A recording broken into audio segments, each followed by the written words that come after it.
এইটা যদি ଆପଣ ପାଳୁଅ ଯେଉଁଟା ଇଂରାଜୀରେ ଏରୋରୁଟ୍ କୁହାଯାଇଥାଏ, ଏଇଟା ତିଆରି କରିବା ପାଇଁ ଏଇଟା ବେଶୀ ତା'ର ଯେଉଁ ରୁଟ୍ରୁ ୟୁଜ୍ କରାଯାଇଥାଏ। ଏଇଟା ପିଇବା ଦ୍ୱାରା ଆପଣଙ୍କ ଯେଉଁ ବେନିଫିଟ୍ ହେଇଥାଏ, ଆପଣଙ୍କ କୋଲେଷ୍ଟ୍ରଲ୍ ଲେଭେଲ୍ କମେଇଥାଏ, ତା ବାଦରେ ଆପଣ ୱେଟ୍ ଲସ୍ କରିଥାଏ, ଆଉ ଆପଣଙ୍କ ଯଦି ଯେଉଁ ହେୟାର୍ ଆଉ ସ୍କିନ୍ ପାଇଁ ବି ବହୁତ ଭଲ କାମ ଦେଇଥାଏ। ୟାର ଟେଷ୍ଟ ଏବେ କରିକି ଦେଖିବା, ଟେଷ୍ଟ କେମିତିଆ କ'ଣ ରହୁଛି ଚାଲନ୍ତୁ ଦେଖିବା।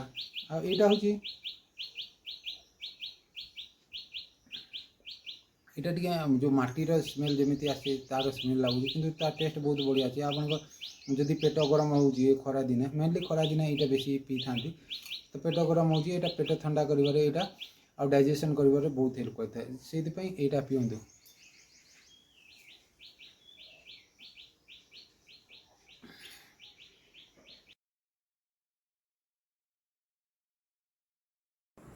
ଆଜିର ଭିଡ଼ିଓରେ ଜାଣିବା ପାଳୁଅ ବିଷୟରେ। ପାଳୁଅ ରୁଟ୍ ଯେଉଁଟା ତିଆରି ହେଇଥାଏ, ଯେଉଁଟା ଆମ ଦେହ ପାଇଁ କ'ଣ କ'ଣ ହିତକାରୀ ହେଇଥାଏ।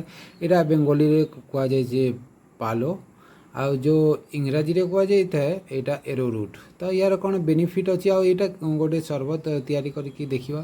ଆଉ ଏଇଟା ଅରିଜିନାଲ୍ କେଉଁଟା ଆଉ ଡୁପ୍ଲିକେଟ୍ କ'ଣ କେମିତି ଜାଣିବେ ତାର ଜାଣିବା ଡିଟେଲ୍ ଏଇ ଭିଡ଼ିଓରେ। So hello guys, good morning, Jay Jagannath. ମୁଁ ଜନକ ସ୍ୱାଗତ ଜଣାଉଛି YouTube channel Odia medical group, ଯେଉଁଥିରେ ପାଇବେ ହେଲ୍ଥ ଆଉ ମେଡ଼ିସିନ ବିଷୟରେ ସୂଚନା। ପାଳୁଅ ସରବତ କରିବା ପାଇଁ ଫାଷ୍ଟ ଗୋଟେ ଗ୍ଲାସ୍ ପାଣି ନେଇଯିବା। ଆଉ ଯେତେବେଳେ ଗୋଟେ ଗ୍ଲାସ୍ ପାଣି ନେଇଯାଉଛେ, ତ ୟାର ଯେଉଁ ଗୋଟେ ଚାମଚ ବା 2 ଚାମଚ ତା ଇଏ ହିସାବରେ, କ୍ୱାଣ୍ଟିଟି ହିସାବରେ, କ୍ୱାଲିଟି ହିସାବରେ ଏଇଟା ନେଇଯିବା। ଗୋଟେ ଚାମଚ ନେଇଯିବା, ଆଉ ତା ସହିତ ସ୍ୱାଦ ଅନୁସାରେ ଚିନି ମିକ୍ସ କରିବା। ଫାଷ୍ଟ ଏଇଠି ଗୋଟେ ଟେଷ୍ଟ କରିଦେବା, ଯେଉଁଟାକି ଟେଷ୍ଟ କରିବା କ'ଣ କି ଏଇଟା ଅରିଜିନାଲ୍ ପାଳୁଅ ନା ଡୁପ୍ଲିକେଟ୍ ଜାଣିବା କେମିତି। ଫାଷ୍ଟ ଯେତେବେଳେ ଆପଣ ଏଇଟା ପକାଉଛନ୍ତି ପାଣିରେ, ତ ଏଇଟା ପକାଇଲା ଟାଇମ୍ରେ ଦେଖିବେ ଏଇଟା ଯଦି ଡାଇରେକ୍ଟଲି ଯଦି ମେଲ୍ଟ ହେଲା ଟାଇମ୍ରେ ତଳେ ବସି ଯାଉଛି, ତ ସେଇଟା ଭଲ। ଆଉ ଯଦି ଉପରେ ଭାସି ରହୁଛି, ତ ଏଇଟା ଡୁପ୍ଲିକେଟ୍।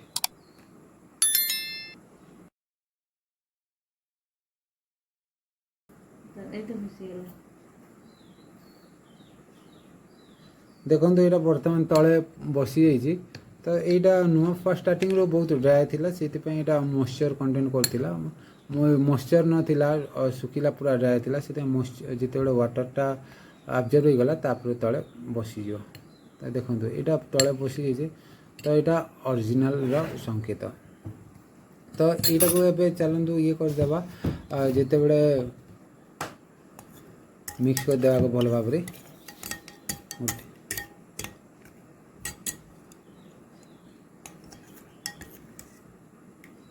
ଦେଖନ୍ତୁ ଏଇଟା ଭଲ ଭାବରେ ମିକ୍ସ ହେଇଗଲା ପରେ, ତାପରେ ୟାର ଏଇଟା ମିକ୍ସ ହେଇନି ଠିକ୍ସେ, ଯେତେବେଳେ ମିକ୍ସ ହେଇଯିବ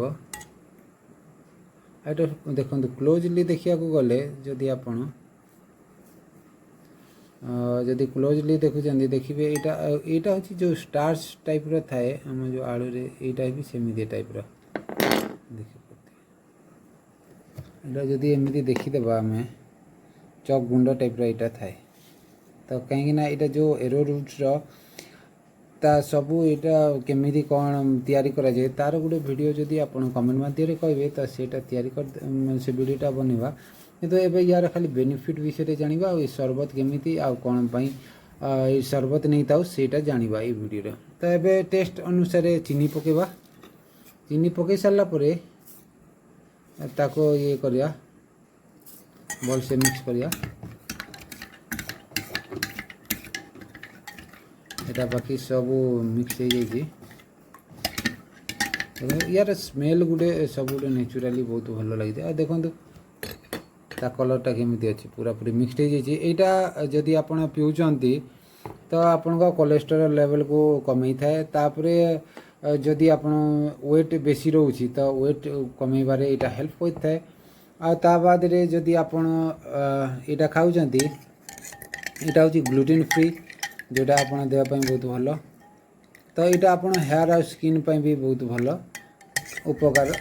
ଉପକାରୀ ସାବ୍ୟସ୍ତ ହୋଇଥାଏ। ଏଇଟା ଯଦି ପାଳୁଅ ଯଦି ଆପଣ ଖାଉଛନ୍ତି, ତ ଏଇଟା ଓଡ଼ିଶାରେ ଇଜିଲି ଆଭେଲେବଲ୍ ମିଳିଥାଏ। ଏଇଟା ଦେଖିବାକୁ ତା ପତ୍ର ହେଉଛି ଆପଣ ଯେଉଁ ହଳଦୀ ପତ୍ର ଟାଇପ୍ର, ଆଉ ଯଦି ତା ଚେରଟା ଅଛି, ଯେଉଁ ଚେରରୁ ହିଁ ଏଇଟା ହେଇଥାଏ, ଯେଉଁ ଚେରଟା ହେଉଛି तो देखा ये सारू जो छोट छोट सारू जो रूट टाइप देखा जाए।